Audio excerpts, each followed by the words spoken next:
Nós vamos falar hoje sobre santidade. O primeiro texto que a gente vai ler está em Gênesis, capítulo 17, versículo 1. Sendo, pois, Abraão da idade de 99 anos, apareceu o Senhor a Abraão e disse: Eu sou o Deus Todo-Poderoso. Anda em minha presença e sê perfeito. Esse texto de Gênesis 17 faz a gente, às vezes, pensar que Deus foi muito exigente com Abraão, né? Anda na minha presença e ser perfeito. Acho que ele estava pedindo para Abraão, parecia que era uma coisa impossível. Só que ao longo da vida de Abraão, a gente vai ver que Abraão não foi perfeito, mas se esforçou ao máximo. Teve o coração voltado para Deus o tempo todo. Quando Deus mandou ele sair da casa dele, ir para um lugar que ele não conhecia, que ia ser mostrado para ele, é o famoso saltar no escuro, né? Ele não sabia para onde ele ia, mas sabia quem estava mandando. Aí ele foi. Aí teve a vida dele inteira. E Abraão, ele era um construidor de altares. De vez em quando ele fazia um altar em adoração ao Deus que o havia chamado.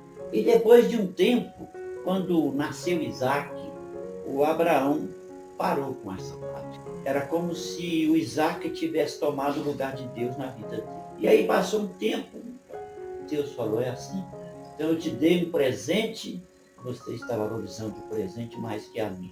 Me dá o presente que eu te dei. Momento duro na vida de um pai, né? Deus pedir, pega o teu filho Isaac e sacrifica-o no monte que eu te mostrarei. Outra vez, tive que obedecer para ir sem saber para onde, para fazer alguma coisa agora que ele não queria fazer.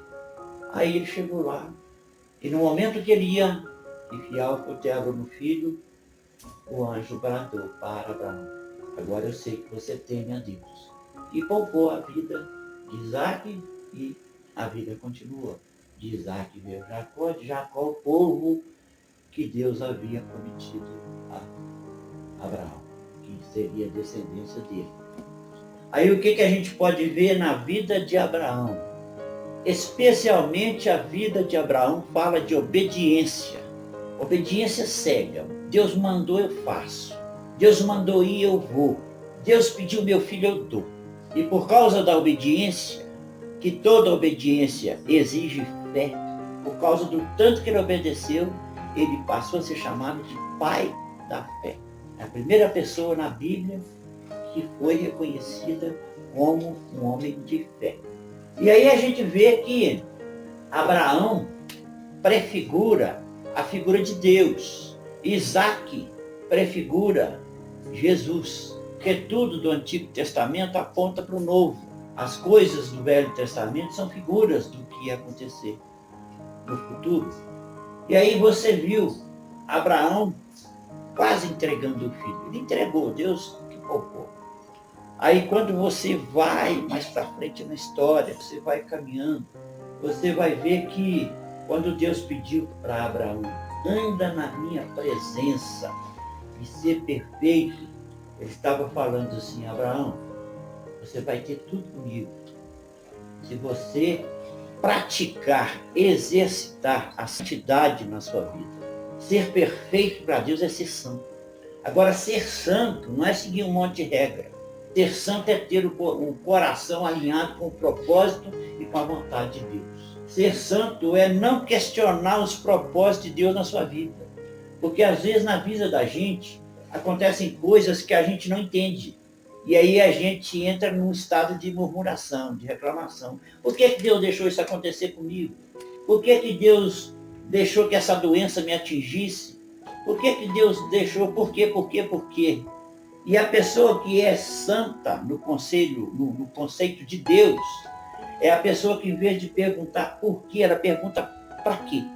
Para que Deus permitiu que isso aconteceu na minha vida? Porque tudo que Deus permite que acontece na vida da gente, ou traz uma bênção, ou traz uma lição.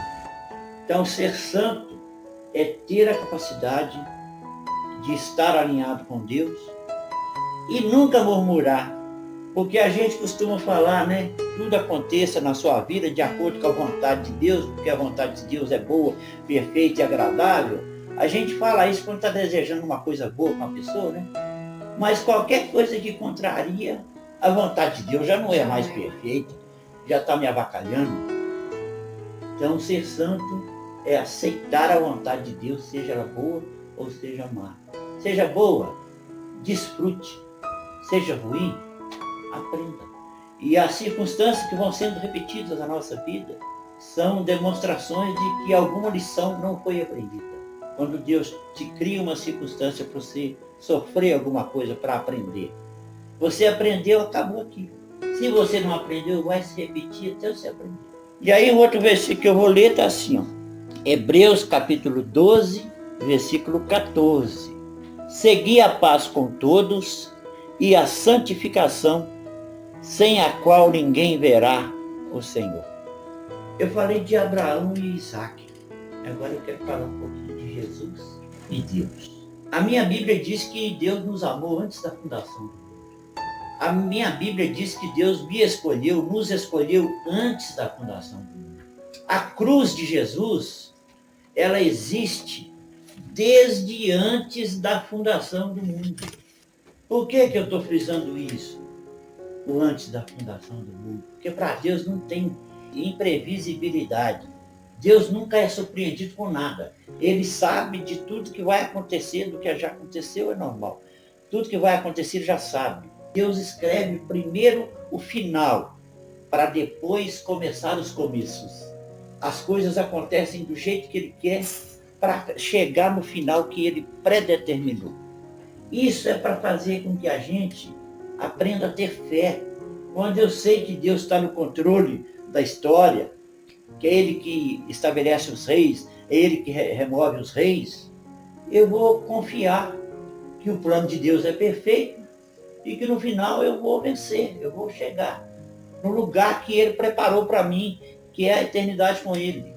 Eu vou me preocupar menos com o dia a dia e me ligar mais na eternidade. Eu vou me preocupar menos com o que está acontecendo comigo e começar a imaginar como vai ser depois que eu fechar o olho aqui, abrir em Jerusalém, como que vai ser a Jerusalém celestial? Como vai ser? Com quem que eu vou poder conversar? O que eu vou aprender? Porque tem gente que acha o céu um punhado de anjos tocando harpa e um punhado de gente ajoelhada chorando, né? Emocionado com a música celestial. Não, o céu é dinâmico. O céu é cheio de atividade. Aliás, o céu não é bem o céu, sabe, que a gente vai. A gente vai para o paraíso. Onde que é o paraíso? O paraíso é aqui na terra, está escondido, está guardado. Quando o ladrão se arrependeu e pediu perdão por Jesus lá, né? O que Jesus falou? Hoje estarás comigo no paraíso. Não falou, hoje você vai comigo para o céu. Não falou. Haverá novos céus e nova terra. É onde a gente vai viver. A gente vai ter de novo acesso ao céu como Adão tinha. A gente vai ter de novo a liberdade de conversar face a face com Deus como Adão tinha. Mas os céus são os céus do Senhor. A terra deu a ele aos filhos dos homens. A minha Bíblia diz isso. Então eu sou da terra. Eu não sou do céu, eu sou da terra. Eu sou filho do dono do céu. E ele me deu de presente a terra, através do paraíso. Então, as teologias, as tradições religiosas ensinaram que a gente vai todo mundo para o céu, ou então vai todo mundo para o inferno. O céu vai ser a presença constante, eterna de Deus conosco durante a eternidade. O inferno vai ser essa ausência do contato, da liberdade de chegar para conversar, da liberdade de chegar diante dele, se prostrar e adorar, da liberdade de dar-lhe de presente os galardões e coroas que porventura eu receber. Céu é isso. Céu é mais um estado do que um local. Então o céu é eu poder caminhar nessa dimensão espiritual em Deus e com Deus, e junto com Deus e em Deus. Então, seguir a paz com todos e a santificação sem a qual ninguém verá o Senhor. A gente olha para Abraão, a gente vê fé, obediência, amor incondicional. E quando eu olho para Jesus, o que eu enxergo? A representação máxima, a representação mais sublime, mais pura do que é amor. Deus pediu Isaac para Abraão e poupou Isaac pela obediência. Deus deu seu filho para nós por amor e não poupou. Ele podia ter criado outro plano de salvação. Falou, não, o filho homem que eu criei, que a gente é filho de Deus. Deus fez filhos. Pecou, então para eu resgatar ele, eu tenho que dar um filho em troca por inimigo dele. E aí ele não poupou seu próprio filho. Ele não poupou a si mesmo. Porque Deus, Espírito Santo, Jesus são uma pessoa só. Então quando a gente fala que Jesus morreu na cruz, se a gente prestar atenção na profundidade disso, era o próprio Deus encarnado, sofrendo humilhação e sendo morto por nós. Quando Jesus morreu, a frase que ele disse por último foi qual? Pai, nas tuas mãos entrego o meu espírito. Porque se ele não entregasse o espírito, ele estava pendurado lá na cruz até hoje. Porque morte é resultado de pecado. Jesus não tinha pecado, ele não ia morrer. Teve que entregar. Pai, toma, Pai, meu espírito, porque senão não sai daqui. E aí, o resumo de santidade, quando a gente olha para Deus e para Jesus. Jesus foi um homem de dores, experimentado no trabalho, foi um homem que teve uma profissão, foi um homem que estudou a lei, decorou, sabia de cor, todos os livros, conheceu a lei inteira, obedeceu e cumpriu a lei inteira.